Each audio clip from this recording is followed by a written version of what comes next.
Good morning, ladies and gentlemen. Thank you so much for clicking on the video, for stopping on in today. We're going to take a listen to Charles Ives. I hope is that how you pronounce his name. Perhaps it's Ives. We're going to listen to Washington's Birthday. This is coming off of a symphony, New England Holidays, and this is the first movement of this particular symphony, which was completed. It was written between 1897 and completed in 1919 in totality. And so we're going to take the first movement here, Washington's Birthday. We're listening to this because this was suggested and sponsored by Alan. Alan, thank you so much for the recommendation and for the support. I've never heard of Mr. Charles Ives. I'm pretty sure it's Ives. I think Ives is probably Ives. I know if it's a Y in front, I think. Anyways, but we're going to go ahead and take a listen. So we're going to pull it up right now, and we will discuss it a little bit after it started. Okay, that's fine.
I like those little picked strings there.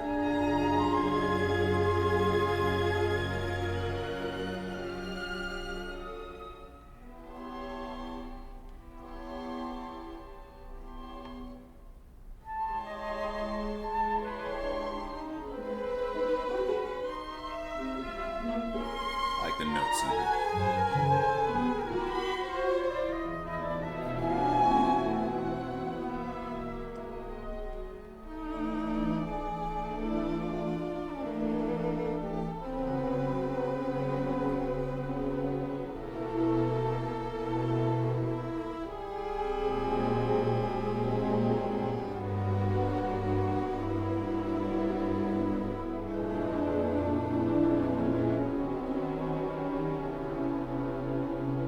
Kind of an ominous birthday.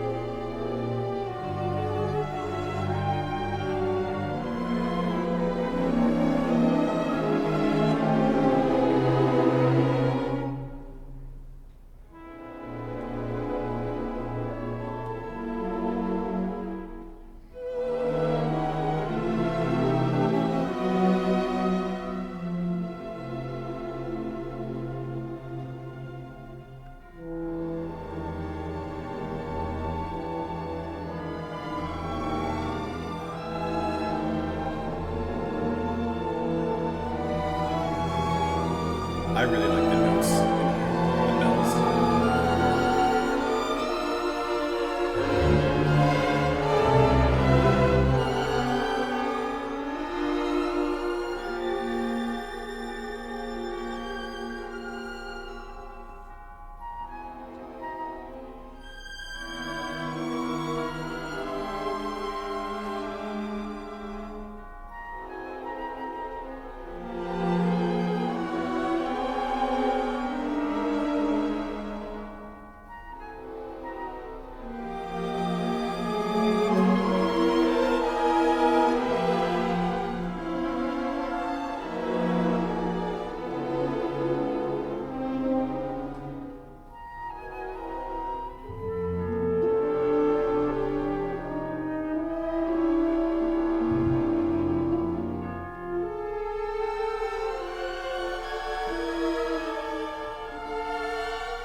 bass soundscape that was. It's like a lot going on, but very softly padded in chaos.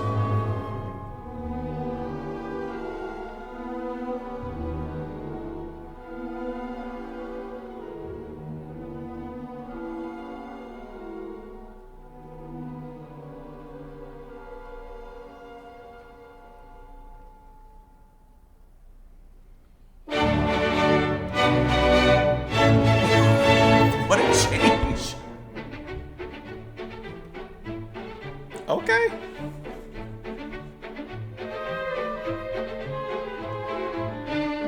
This is like what I was kind of expecting, something upbeat and uplifting.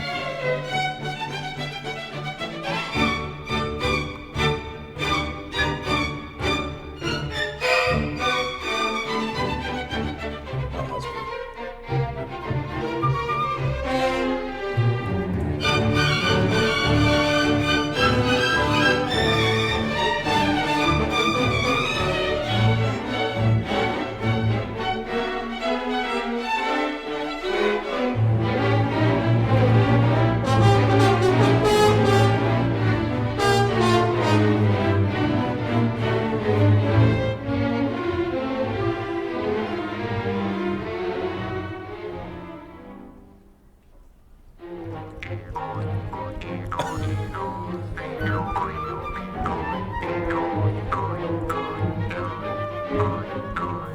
The bells and this harp,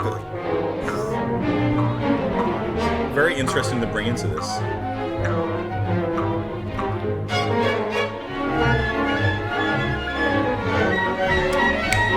Okay, I know that melody. I like how we got a cameo in there. What was that?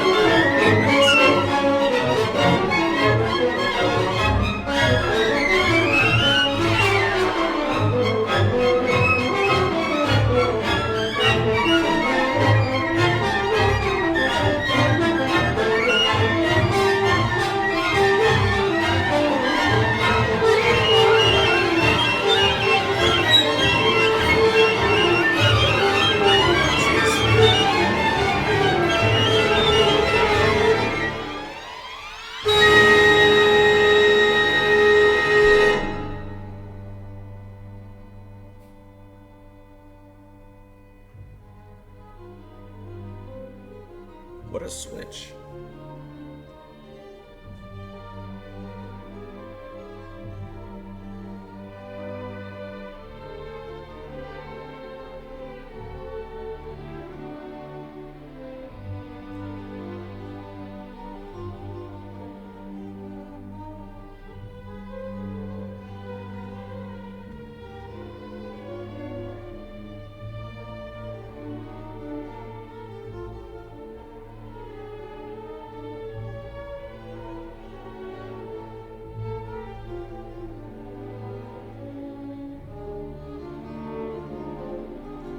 Violin's playing a little something off almost, huh?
Okay, so Washington's Birthday had sounds in there that I expected and I was thinking about, but others that I did not whatsoever. The entire first is this was what, three movements, I would say. We'll have to look at it, but I think three movements.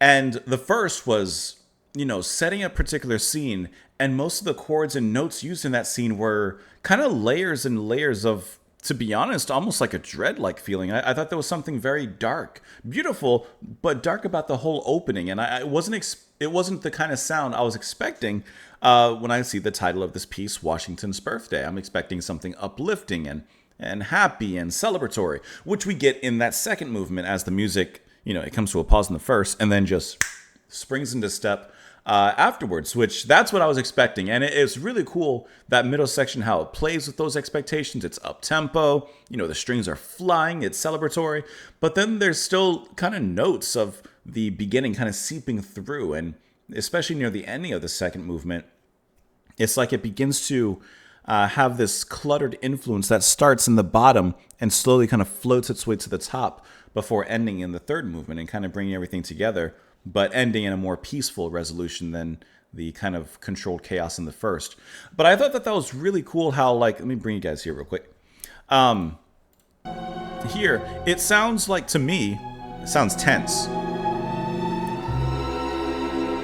And even the little blooms are still tense.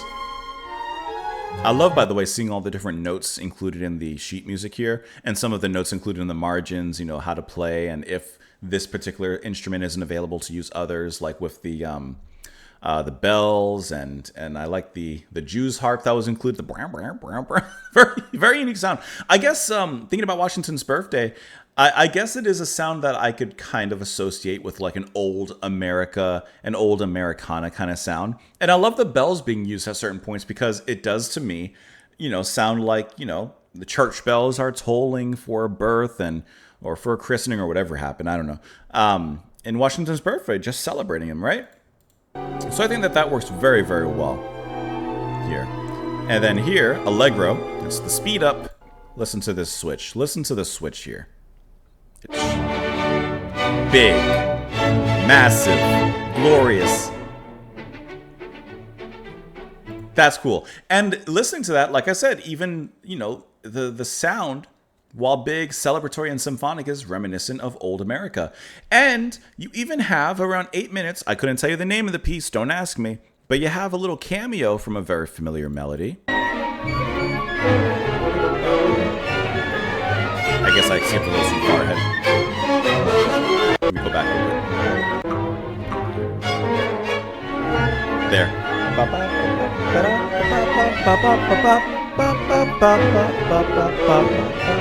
What is that from? I know it's a thing. Don't laugh at me. I know I've heard it many times. I just don't know exactly what it is. Sometimes you hear things, but you don't know what it is. Let me see if I put it onto my Google. Search a song. Da da da da da da da da. Da da da da da da da da da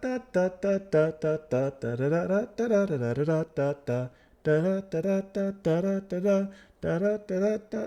It's like I've heard that with like I don't know, singing Foghorn Leghorn or something. It didn't give me a great match. It didn't give me a great match whatsoever, actually. Well, that didn't help, but I know it's. I'm sure it'd be in the Wikipedia article. We'll find it. We'll find it. But I like the use of the bells and like how it even mentioned it being distant at a certain point. So it really did sound like to me, being in like a town square and you see the cathedral, the big church up at the head, and the bells are tolling, the bells are ringing for whatever reason they're ringing, and then the ending nicely brought things down together. There's a moment in the ending section where it seems like some of the violins were playing almost like their own thing, like they were kind of off center and off balance with the rest of the music. But it was kind of an interesting, like, short section, and then they reconvened back in harmony. But it was kind of interesting how that one, like, kind of went off and just kind of went off and started doing its own thing there. Let's look at some of the info on this. We've only listened to the first part here, so that's all we're going to discuss. But like I said, this is a part of a Symphony New England Holidays. Composition for orchestra. It took him from 1897 to 1913 to complete all 4 movements. The movements coincide with each season: winter, spring, summer, and fall. Okay, and although they're called a symphony, they may be played individually and thought of as separate works, as we just did. He says in his memos, there's no special musical connection among these 4 movements, which leads me to observe that quite a number of larger forms may not always necessarily form, or were originally intended to form, such a complete organic whole that the breath of unity is smothered all out if 1 or 2 movements are played separately sometimes. He says, don't basically ignore how everyone else is doing symphonies and such. You can listen to these separately. It's okay. It's from the artist himself. He said, from the composer himself, he says it's okay, so it's okay. He got the idea to write a holiday symphony during the summer of '05. He wanted to write each movement as if it were based on a grown man's memory of his childhood days. It's kind of interesting. Let's read a little bit about ours here. So Washington's birthday, can we click on it? There you go. Okay, President's Day. Okay, yeah. It's an impressionistic piece featuring complex harmony, scored mostly for many stranded strings. Some of those strings are quite stranded out on the ocean doing their own thing. Let's see. Washington's birthday was finished in 1909. The performance time of this piece is 11 to 12 minutes. For the first part, Ives aimed to create a cold, dreary night in February, which is very much used and very much heard. Dissonant, mostly whole tone chords rise and fall in parallel motion, suggesting the snowdrifts and the hills. You got that. The allegro part in the middle reflects old barn dance tunes. Okay, that's where I'm hearing it from. Multiple overlapping dissonant ostinatos evoke a hubbub of the crowd. The barn dance contains the imagery of a country fiddling, a memorial to John Starr, a folk artist who died in 1890. Is John Starr the one who composed that part that we heard? The da-da-da-da-da-da-da-da? Maybe. The piece ends with the sleepy players intoning Good Night Ladies. Then the music seems to dissolve in the mind as a solo violin plays reminiscences of the fiddle tunes, representing memories of the dance that echoes in the minds of the young folk as they head home. It was the first piece to be recorded in 1934. Good Night Ladies. Is this what we heard? No. Song performed at the end of a cartoon.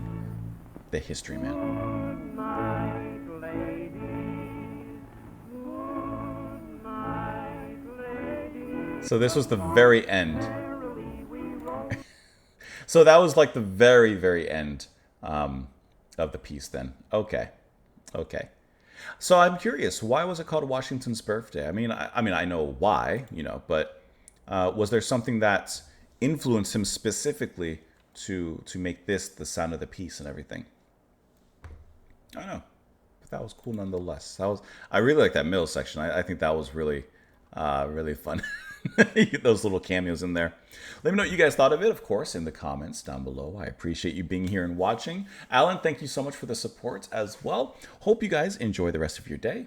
Come back tomorrow, and I will see you all later. Bye, guys.